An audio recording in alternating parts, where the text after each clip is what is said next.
Hello, hello. About ready to go here. A little bit. Everybody hear me all right?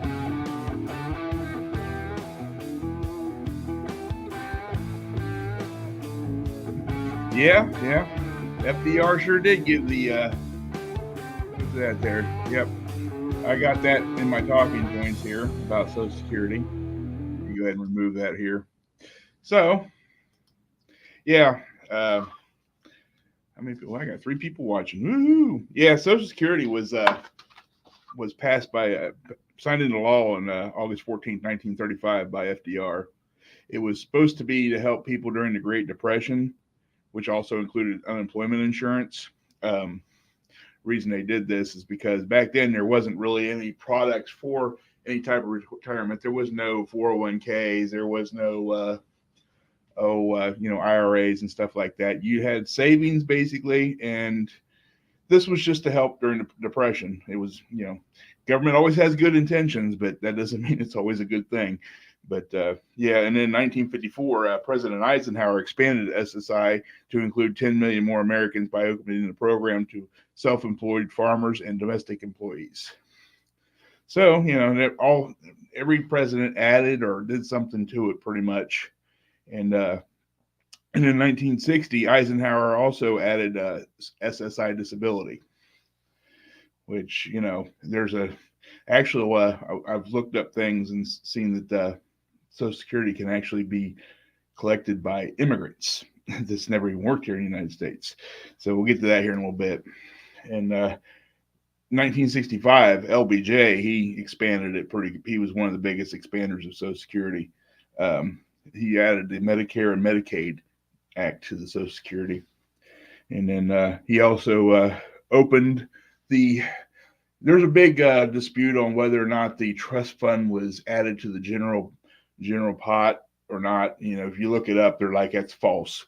Basically what he did was he opened it up to be able to use the Social Security money in that pot to buy U.S. bonds to help finance Vietnam War. So basically they were taking your money and buying U.S. treasuries as an investment.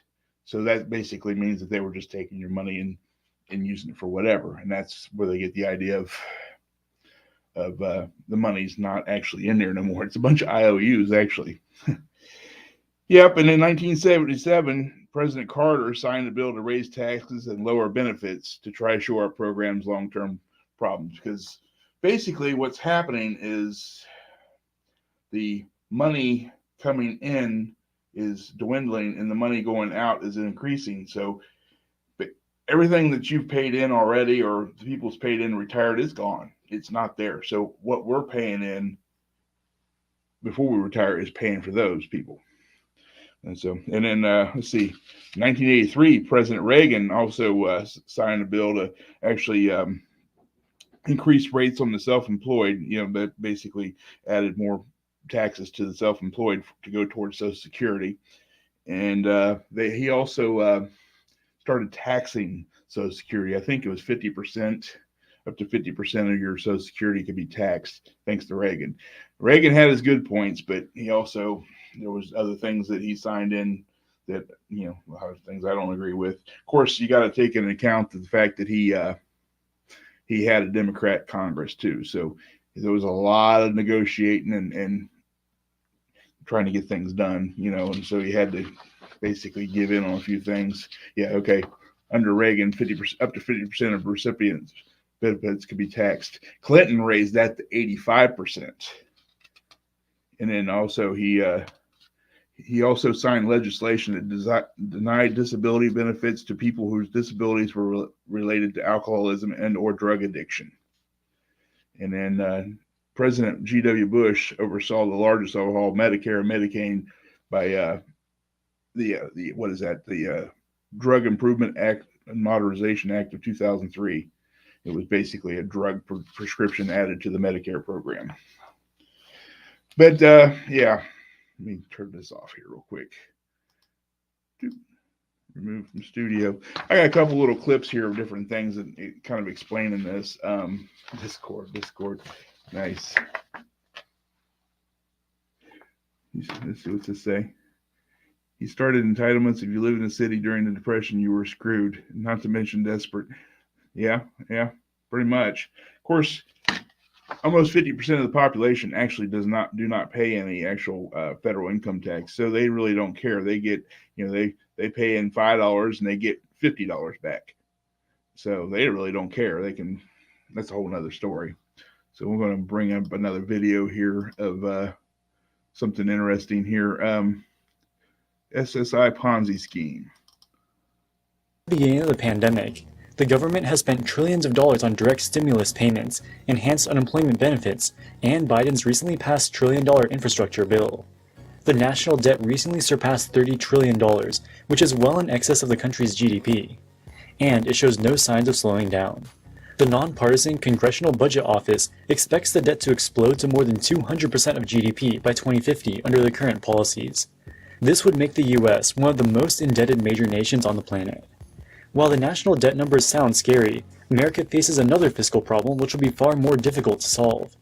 Americans have come to rely on Social Security and Medicare benefits to get them through their retirements. And seeing as they've paid into the system their whole lives, it only makes sense that they feel entitled. Retirement is extremely expensive. Because of the Social Security, people think, well, I'll just use Social Security to retire. 33% of Americans have no retirement savings at all, thanks to that. So that kind of just screws things up. We'll continue on with this here. Oops.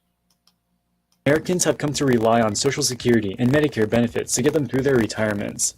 And seeing as they've paid into the system their whole lives, it only makes sense that they feel entitled. Retirement is extremely expensive. The Social Security and Medicare programs are estimated to have liabilities of $96 trillion to pay for current and future retirees. Unfortunately, the Social Security Administration has been obscenely mismanaged, and at the current rate, there's no way they'll be able to make good on these obligations. As it turns out, Social Security is basically run like a Ponzi scheme on the largest scale in human history. The most important thing to realize about Social Security is that the money is fungible. This means the dollars you contribute into the program aren't the same as the dollars that you take out. All the contributions to Social Security are put into one big pot, which is used to pay for current retirees. The mechanics of the system are very similar to that of a classic Ponzi scheme. Current beneficiaries are paid by new people contributing. Once you retire, the money you contributed has already been spent. To fund your payments, there has to be new workers contributing to the system by that time. If the population is growing, or at least stable, this works fine. There will be an ever-increasing number of young working people to contribute into the system.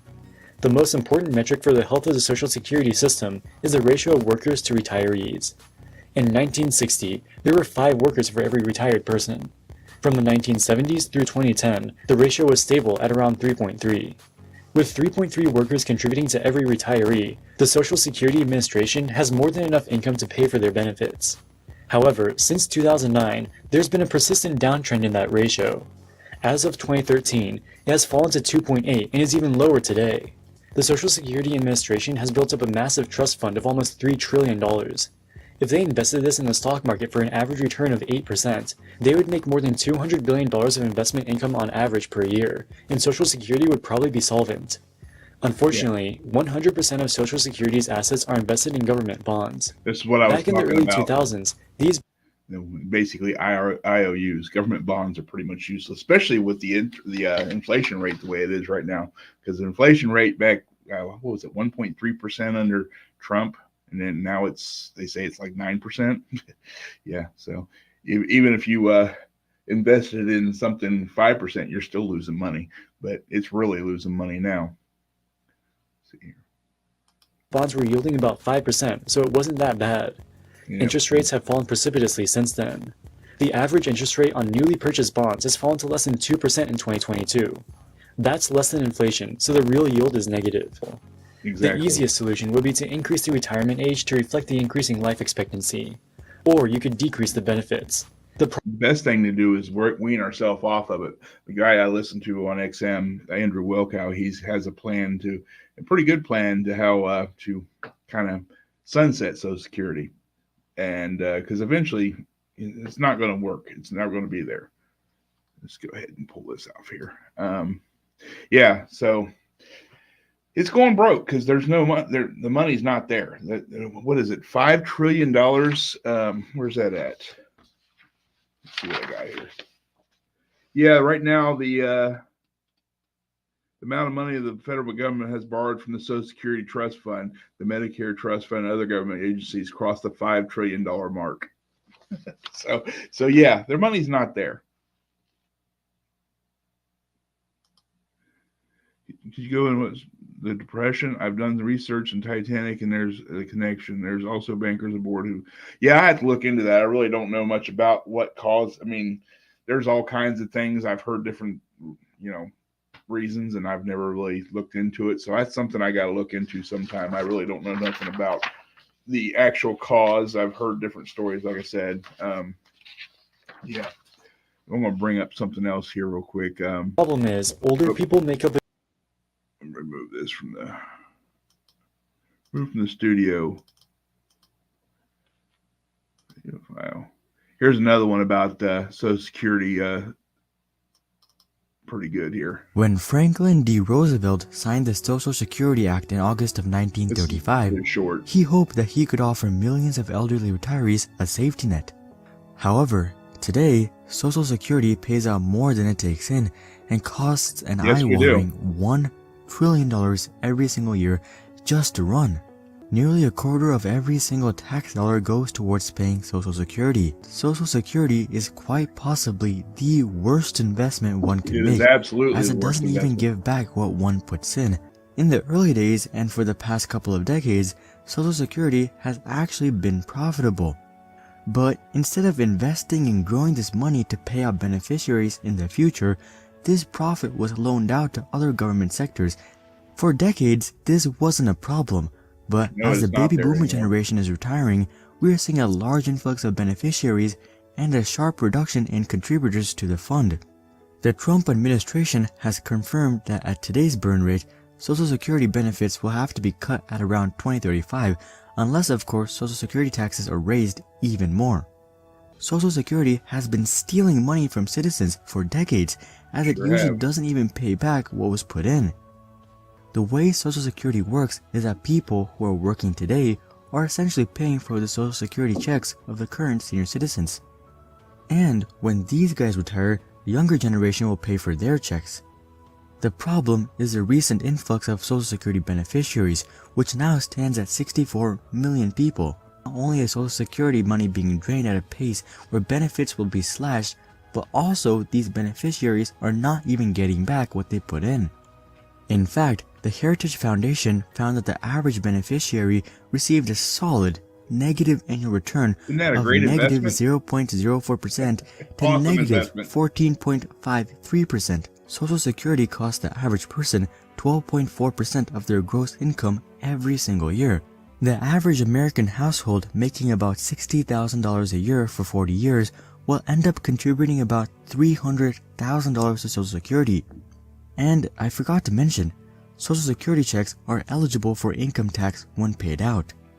But even if you get your full $300,000 back, considering that your average account balance was $150,000, over 40 years, you lost $252,000 to inflation, even at an inflation rate of 2.5%, which is well below the average of 3.22%, in which case you would have lost $378,000. And that's just inflation. What about lost potential? Even at modest returns of 5% per year, with an average of $150,000 invested over 40 years, you would have $1.05 million at retirement. With average returns of 7%, you would have had $2.24 million. And with great returns of 10%, you could have had $6.8 million. Imagine that. $6.8 million. Yeah, I went on socialsecurity.gov to bring up my earnings. It brought up my earnings from when I started working at McDonald's in 1990 all the way up until last year. My increase, I figured out my first year I made $2,988 my first year working, and it's went up a little bit here and there, but I figured my rate, my pay increase over the years has been 11.88% per year. So, and then I've paid in, bring it up here. Over the years, let's see.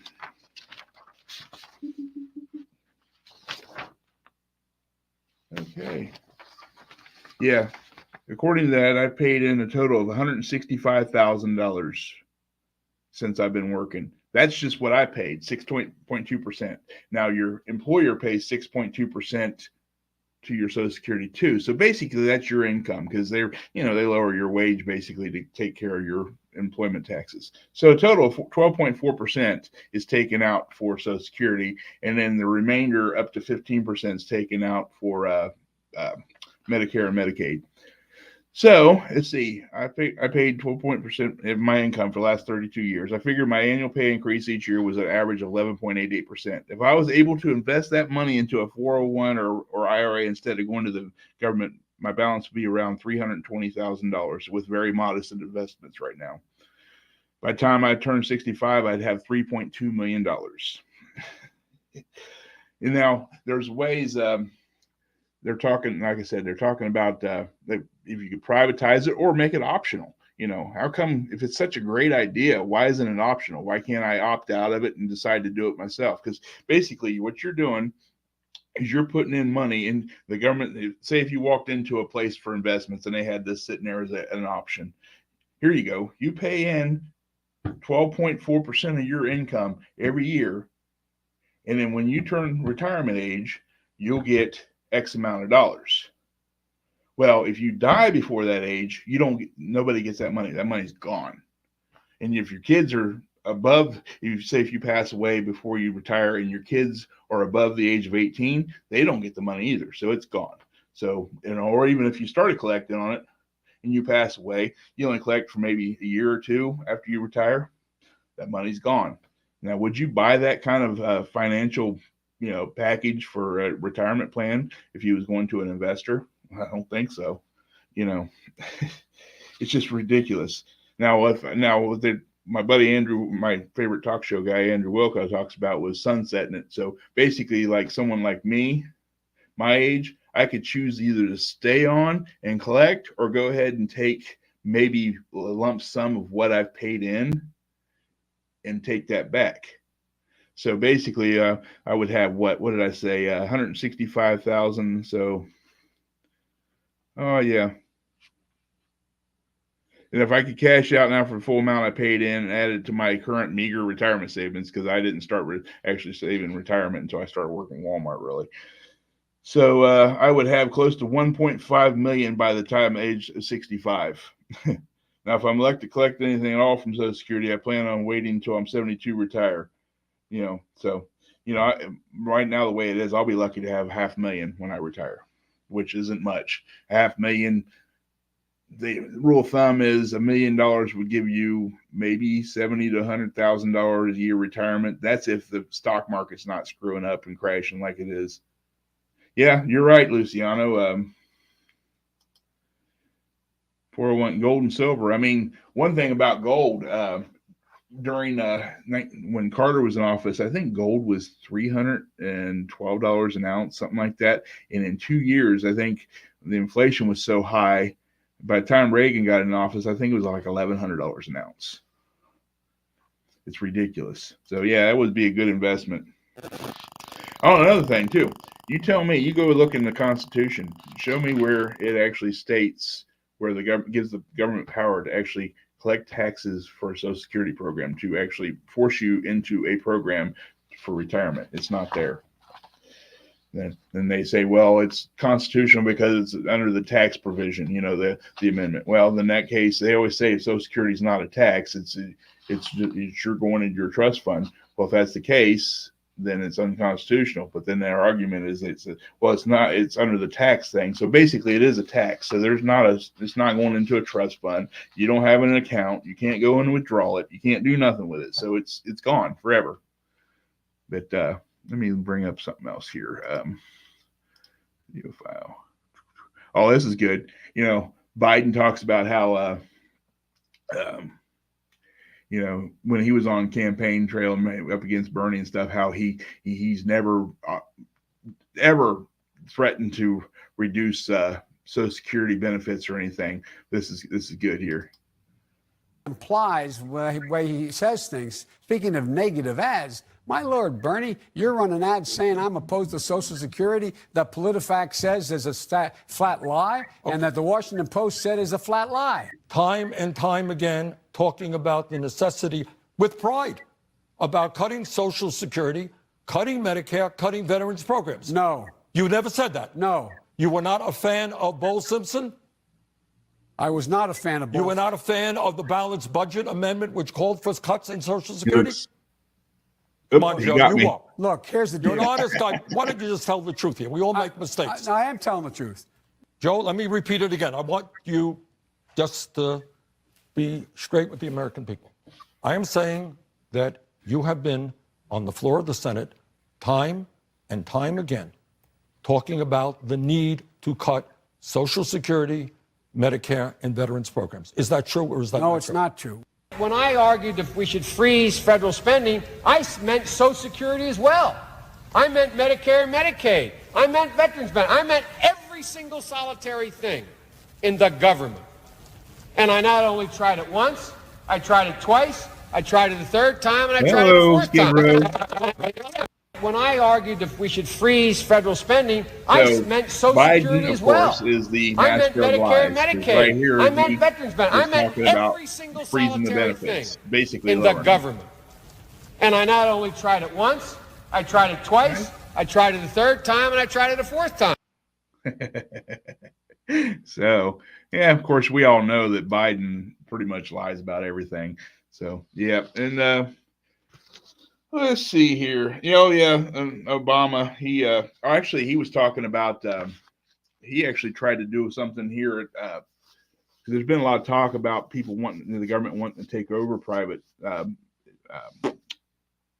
retirement and stuff, and they're trying to figure out ways of doing it where Obama tried to do it where you could actually take control of your retirement fund, your private retirement fund, by buying into the government, and that way the government can basically help you manage your account. So if that's the case, if you did that, basically government would be controlling your account. Do you really want government controlling your retirement account? Let me bring that up here real quick. That was a good one. Social Security.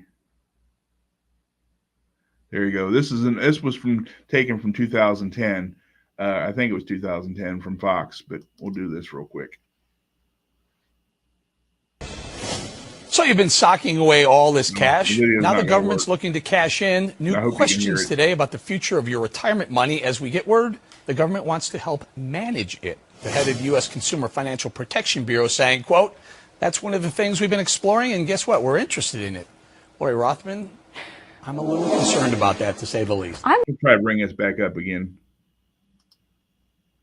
Remove from studio. I love it when things go silly. Let's see, where'd that go? Try that again. So you've been socking away all this cash. Now the government's looking to cash in. New questions today about the future of your retirement money as we get word the government wants to help manage it. The head of the U.S. Consumer Financial Protection Bureau saying, quote, that's one of the things we've been exploring, and guess what? We're interested in it. Lori Rothman, I'm a little concerned about that, to say the least. I'm a little bit concerned, too, because if the government can help manage your retirement funds, does that mean it can also borrow from it? So the first question, right, obviously, is, okay, can the government do a better job running and protecting my money than I can? But then if you kind of think about it a little more, is this nationalizing our retirement savings, your 401ks? And if so, can the government theoretically borrow from it? $16.5 trillion in debt, total 401k savings in this country, $19.4 trillion.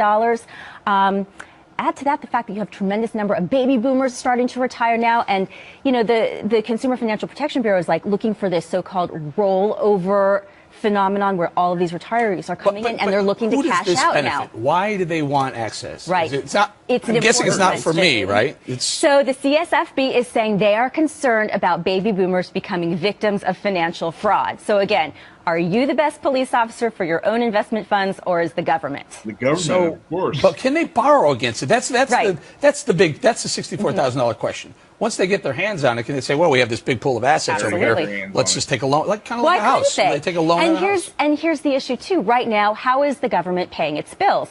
Fed policy, this money printing, that's how the government's essentially paying the bills. And what's the result of that? Devaluing the value of the dollar. Well, if the government borrows from these retirement funds, maintains the value of the dollar, so it's almost a better avenue for the governor. I'm going to leave it there, Lori, but I cannot remember an instance where the government can manage anything better than the private sector could. Absolutely. Lori Rothman, thank you very much. Definitely got that right.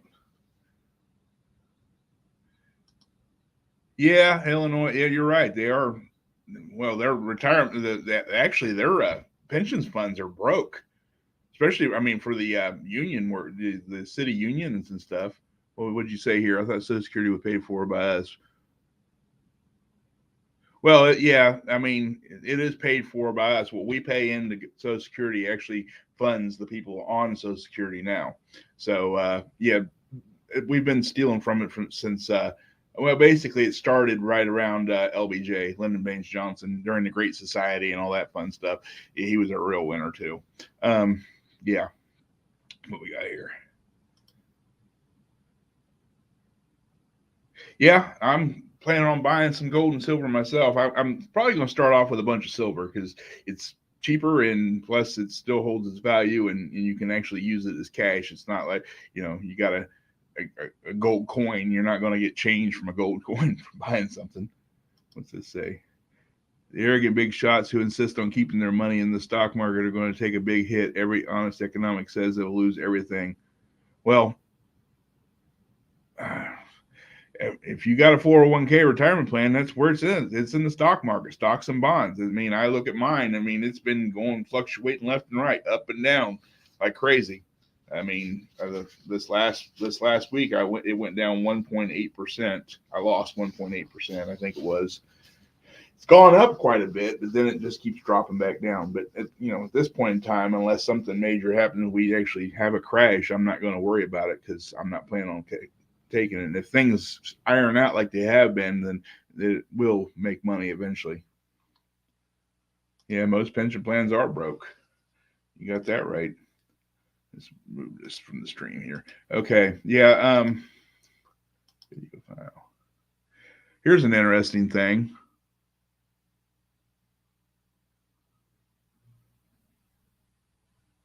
Oh yeah, we'll go bring this up real quick. Amount of money federal government borrowed from the Social Security Trust Fund, the Medicare Trust Fund, the government. Yep. Yeah, there's $5 trillion. Yeah, I can't read it now. I was planning on putting this up, but I can't see it. It's too small on this little computer. So I'll just go ahead and bring this back down off here, remove from the studio. But yeah, and also there's another little interesting thing.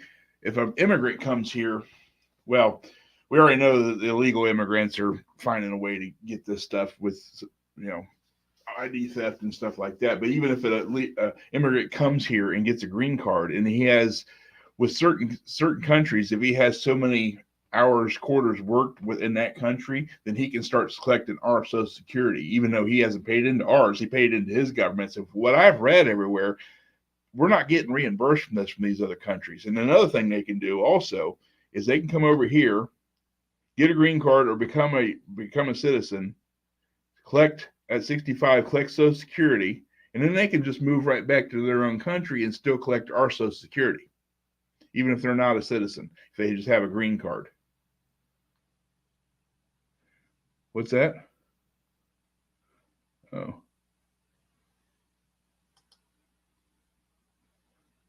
Who's Randall? Cool. Let's see. Yep. So, yeah, like I said, it's unconstitutional to begin with. You'll find nothing in the Constitution that gives the federal government power to enforce a mandatory national retirement program. Like bad federal programs, it started out with good intentions and quickly became another drain on society. Government trying to fix problems created by governments that cause even more problems. Basically, that's it. And there's all kinds of different things. Trump, let's see, what did he do? Yeah, well, when Trump was forced into signing that economic relief aid, that really started a downhill turn with our inflation and stuff. But, he had to do something because of this virus. But anyway, let's see here. What else did I got here? I'm kind of running out of steam here. Oh, yeah, here's an interesting article. Germany became the first nation in the world to adopt the old age social insurance program in 1889. So this basically an idea is from Germany. And what was it? Yep. So one persistent myth started. That's another thing about the Social Security program. When it started, it was I think it was 65 or 67. I can't remember exact age. Let me see if I got that written down here. No,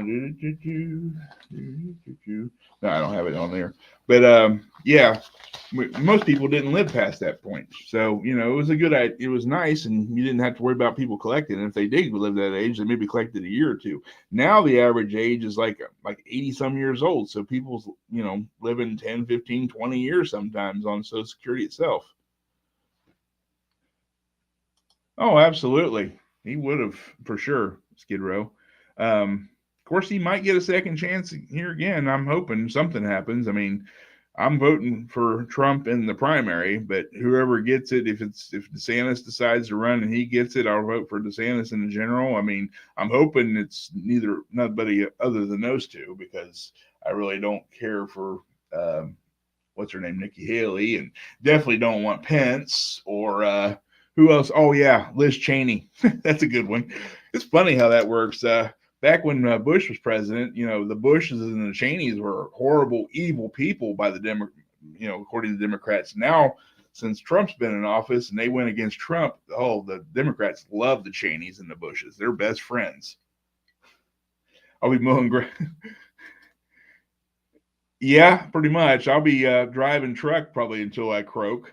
I'm hoping I don't have to, but who knows? I mean, I'm planning on retiring at the age of 67 is what I plan. And I am turning 50 this year. So I got 17 more years.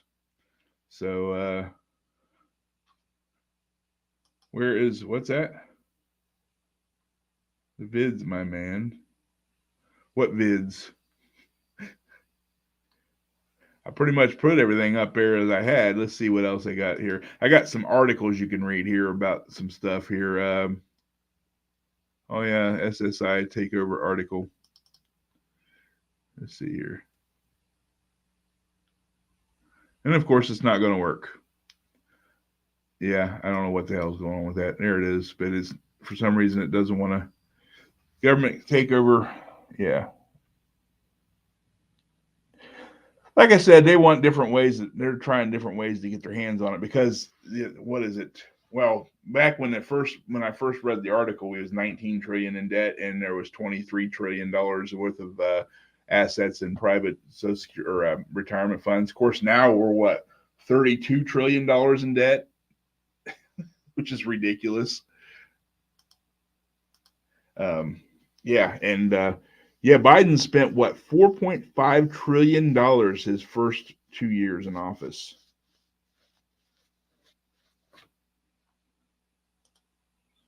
Third party is how we got James Buchanan, Teddy. Yeah. You're right. And that's and basically the third party when Ross Perot ran back in what was that? 2000 or 93. That's the reason Clinton won over Bush, because Ross Perot took Bush's votes. Now Ross Perot would have made a great president. I think he would have been like a kind of a Ronald Reagan type, I do believe. Okay.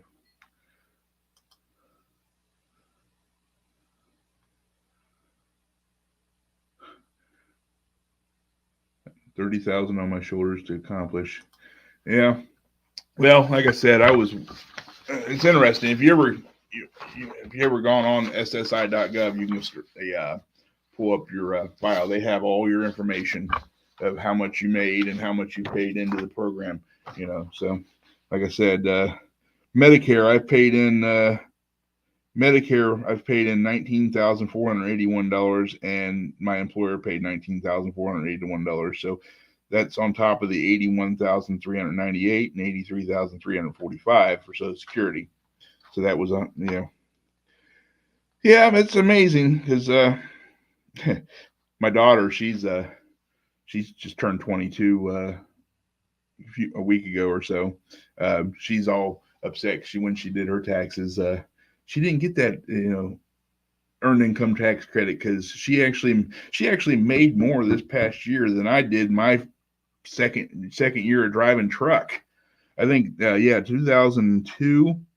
My first year driving truck, I made $26,000. My second year, $27,000, and my third year, I finally made $35,000.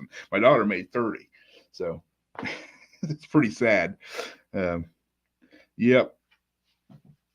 of course, all the way up until what 2019 or 2018, 2017. My biggest pay was what in trucking up till 2017 was 64,000.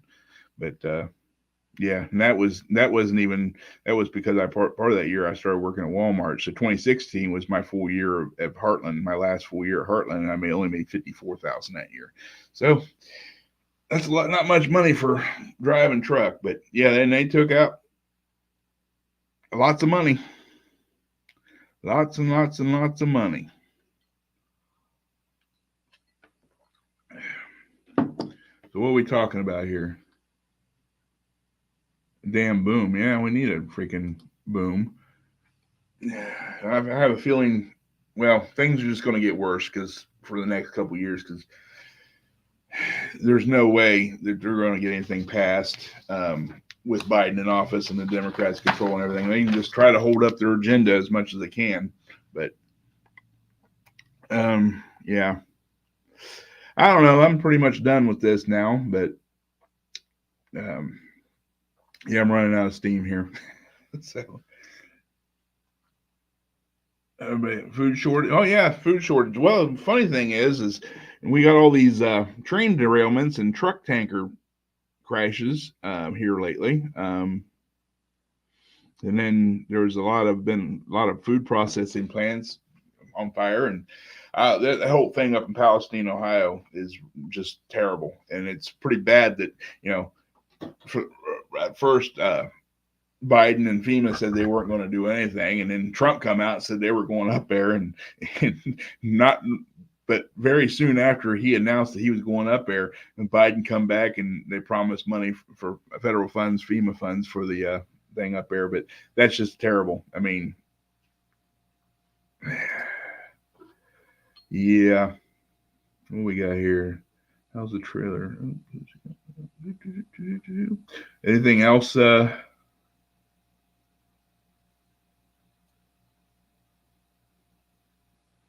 Yeah, snow.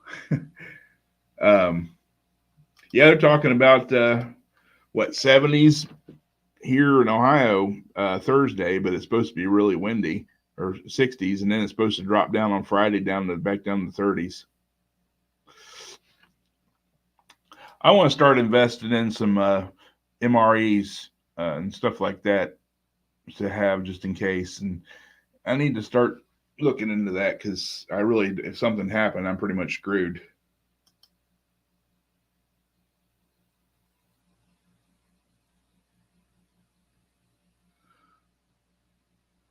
There's a large underground complex. They use the old mines over there in Missouri and Kansas. I've been to them in a truck. They've turned them into warehouses. First time I ever went, I was driving down this gravel road to this address, and the sign said there at the end of the gravel road that this was the distributor, or the basically distribution center that I was going to. And I'm driving along, and there's nothing out there. It's just a gravel road. And all of a sudden, I see this off in the distance. I see this truck pop up, look like it just drive up out of the ground. And I got closer, and here it was a tunnel down into the ground under the hill. And you went down in there, and it was tons of loading docks built into the rock and the ground, and it's pretty neat.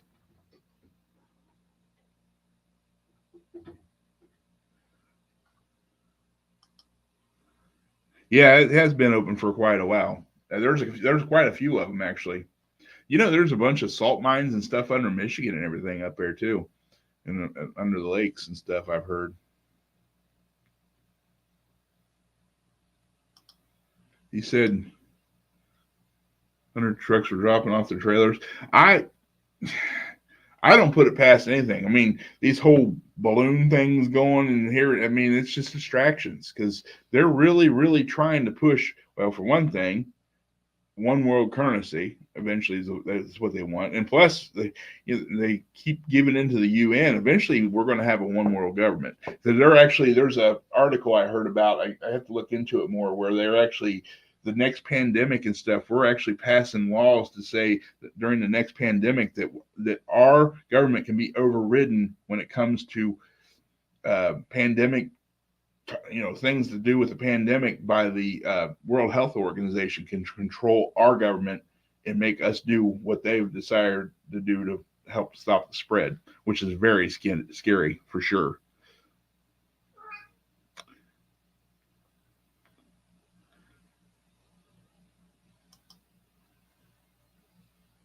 Yeah, actually, James O'Keefe actually was pushed out. They were going to fire him for some reason. He's the one that started that too. I don't understand what happened there. I hope it's global capitalism. No, it's definitely not going to be. It's going to be basically, if you're in the elite, you can do what you can, and we're all going to be, the goal of government is to make everybody on an even playing field, even level. The only way they can do that is they can't bring people up. They can bring everybody down.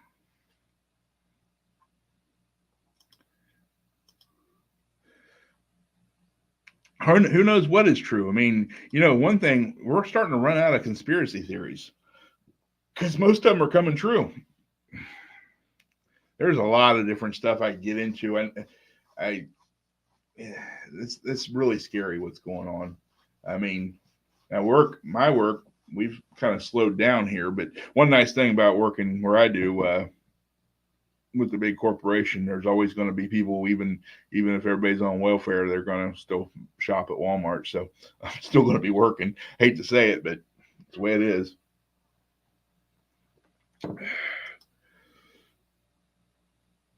I don't know. I mean, there's a lot of people standing up and a lot of people trying, but there's a lot of people that's just, I mean, for so long, good people has just been, kind of not paying attention. And they're, they go along to get along. They never really got into politics and never really paid attention to anything. Now all of a sudden it's starting to bite them in the ass, and they're like, wait a minute, what the hell is going on? And they're finally waking up, and it's taken forever. And then you hear all these other people on the internet and stuff and talking, the ones that's with the loudest voices that's causing all this is a very small portion of the population, honestly.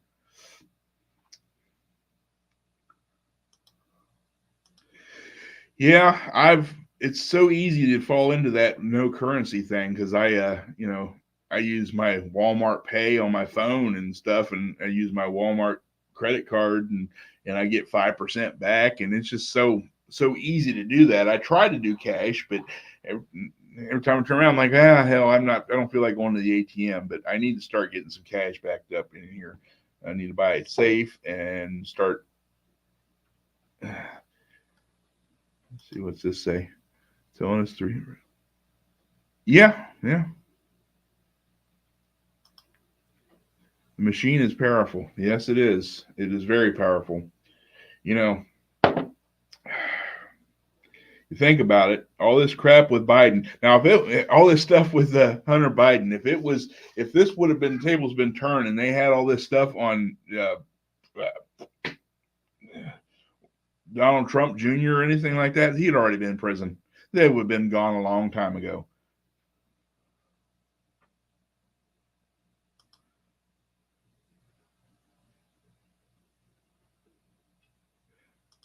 Yeah.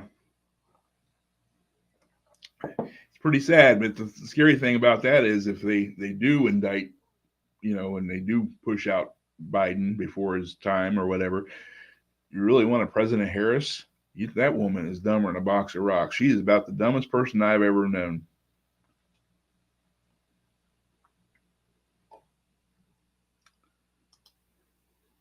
If there's one world order, well, I don't know if you believe in the Bible and prophecies and stuff, which I do, and I'm actually listening to a fictional set of books based on Bible prophecies and end times and stuff. It's called Left Behind.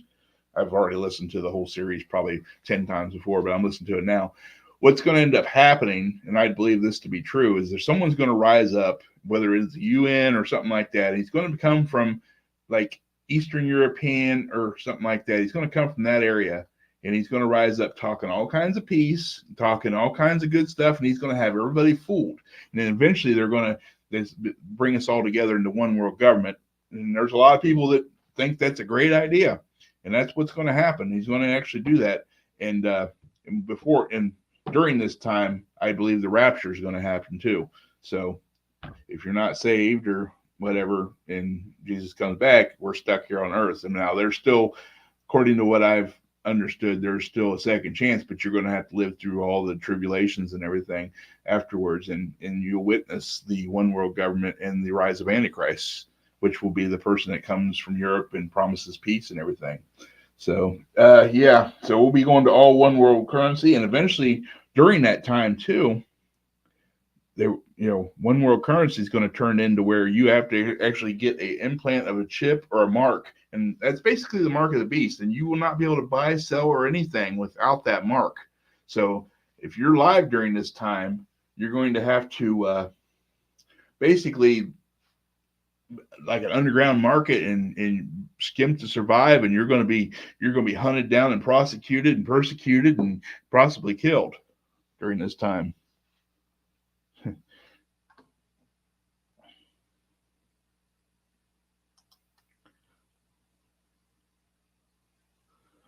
Trump and the MAGA congressman have McCarthy on a leash.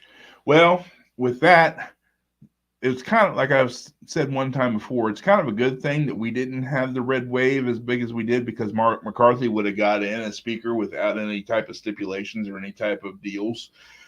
With having a slim majority in the House, we was able to hold McCarthy to the fire and promise to do things, and he actually is doing pretty good. We'll see how it goes when he actually gets control of the other the Senate and maybe the presidency too, and see what they do, because back when you're back what was that 2010, yeah, we can't do nothing because we don't control you can't do nothing because we don't control the government. So we gave him the House, and then we gave him the Senate. Then 2012, yeah, something like that.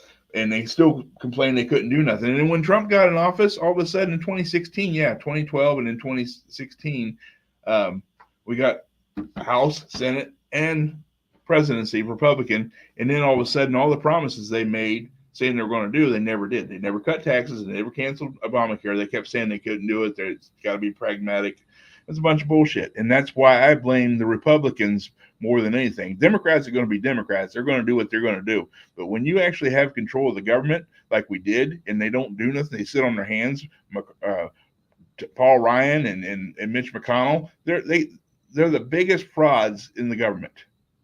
And you know who's the best Speaker of the House that's been in there as far as actually getting things done?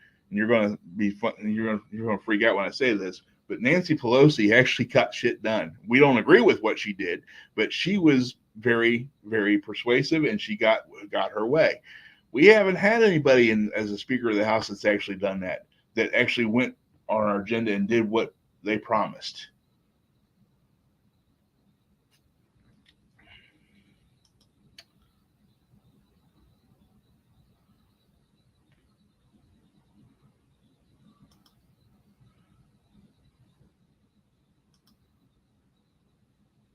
Useless idiots will be killed off. Well, there's a lot of useless idiots in this world, and our commander in chief guy, he's what an idiot. All the fake MSM buffoons. Yeah. I know there's a big thing now where there's a bunch of Fox people that information, emails and stuff leaked from people from Fox talking about how, part of the claim that the election was stolen or whatever was they didn't believe in it. But what they don't report is the fact that there's some stories by a certain person saying that was pretty far-fetched, and it wasn't voter fraud. It wasn't anything like that. It was a lot more to do with changing the rules illegally during the election on how the election was taken over. It wasn't, or the election went through with mailing and all that stuff and extending it. That's where the problem was. It wasn't in stealing votes or ballot or changing votes on ballots or machines being hacked. It was about changing the rules for mail-in, and then they started changing the rules on how the mail-in ballots were actually able to be counted and how long they were able to be held, and the ones that didn't have all the requirements, well, they went ahead and let those through too. So that's how that worked. McCarthy handed over 40 hours of video surveillance of Tucker, who said he was showing off soon.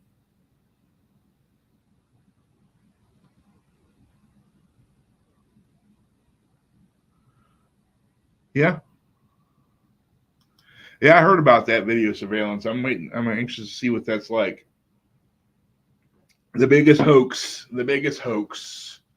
Well, they still talk about Russia, and you go over to CNN, and it's all about January 6th still, and then every time you turn around, Russia. Another thing, Russia wouldn't be doing all this if Trump or if Trump was in office, because he was friends. Trump's a lapdog of Russia. Why would Russia attack?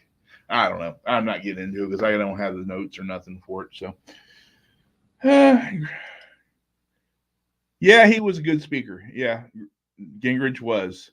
Yep. I mean, it was good for the time, especially dealing with a Republican president. That's the only reason that Clinton got reelected, is because he actually read the writing on the wall and went along with the Republicans in office. And that's why everybody kind of looks, and if the president gets all the accolades for such a good economy, and everybody looks back on the 90s when Clinton was in office. Well, Clinton was a great president. The economy under Clinton was great. Well, yeah, he went along, he signed the bills, but he's not the one to come up with the policies.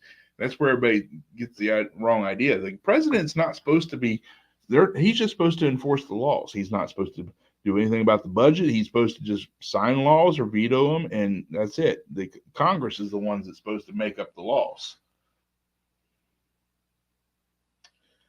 Yep, you have a good evening too. What's this? Another dim step down. Yeah.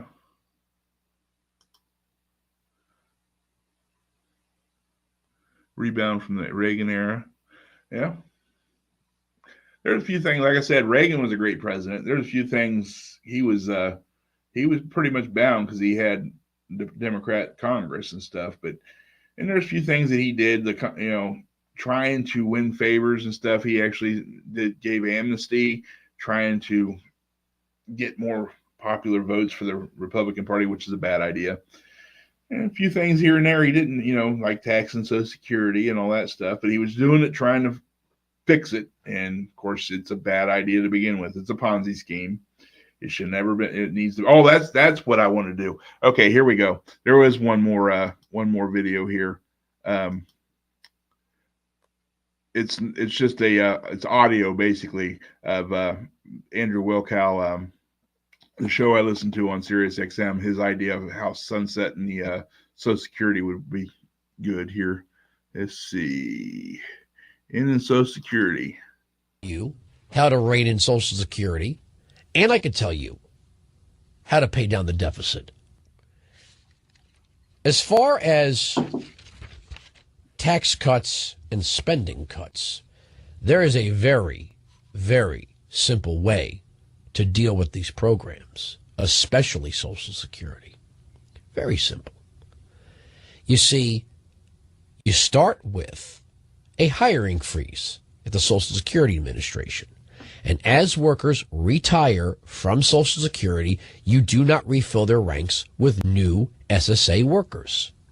Then you give the opportunity to workers who have yet, meaning people who have yet to pay a Social Security tax, the option of not paying it. Then, as the retirees who are reliant on Social Security leave Social Security in that they die, you don't replenish that with new FICA taxes. Then you can allow people who are already in the system to withdraw that money early.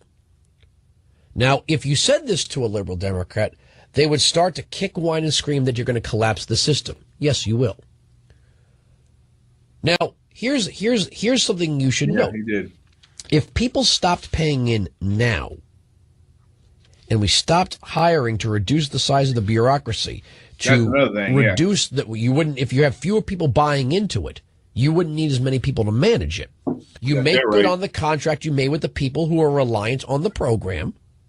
You, as people die, you don't refill you don't start new accounts with new workers. You don't hire more workers for the bureaucracy. You let it go away by itself over time. It'd be bloodless and painless, wouldn't it? Yep. Exactly. Remove. Yeah. Now, I don't know who said it first. I know Wilkow's been saying this for a long time. I listen to Levin sometimes. He's on the XM channel too, the Patriot channel. But the only problem with Levin, he's nationally syndicated on regular radio, so there's a lot of commercials. So it's kind of an irritating. And about that time of day, I'm not really listening anyway. But I do like Mark Levin's one of my favorites. I really listen to Michael Savage. I listen to Wilkow. And I don't care for Hannity at all. I don't listen to him. And then who's another one? Stacey Washington's another good one on the Sirius XM platform. It's amazing. 50% of the they talk about diversity. I think there's two different channels on XM. There's the Progress channel and the Patriot channel. You know, Progress is for the lefties, whatever, and the Patriot channel. Well, they have in-house hosts, which that means they're not nationally syndicated. So you got Andrew Wilkow. Oh, another one I listened to before Andrew Wilkow is really good. He's not nationally syndicated, but he's on XM. And that is David Webb. He's really good too. So you got David Webb, Mark Levin, or not Mark Levin, Andrew Wilkow, Stacey Washington, and there's one other too. I can't remember who it is, but basically 50% of the in-house hosts for Sirius XM Patriot are black. So there's the diversity. There's not that many on the other side, and of course the other side doesn't get the subscriptions to Sirius XM like the Patriot channel does either. They always scream about equality when it comes to radio and TV and stuff, but you look at the difference between like Tucker Carlson, between that and CNN's late night, or Tucker kicks their butts. What's his name? Gutfeld, nighttime on the Fox deal. His show kills Colbert and all those other ones. I mean, destroys them. So, oh well. So that's pretty much it. Yellow. Hey, are you still on?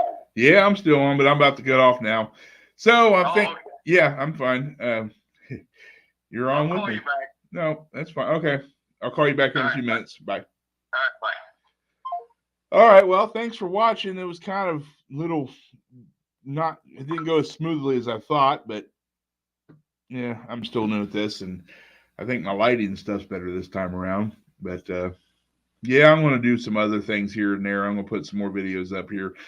I do have a new video up I did the other day of making some Johnny Marzetti. If you haven't seen that, it's one of my best videos ever made. It's nice and short and not long and boring. So anyway, well, thanks for watching. Have a good evening. Bye.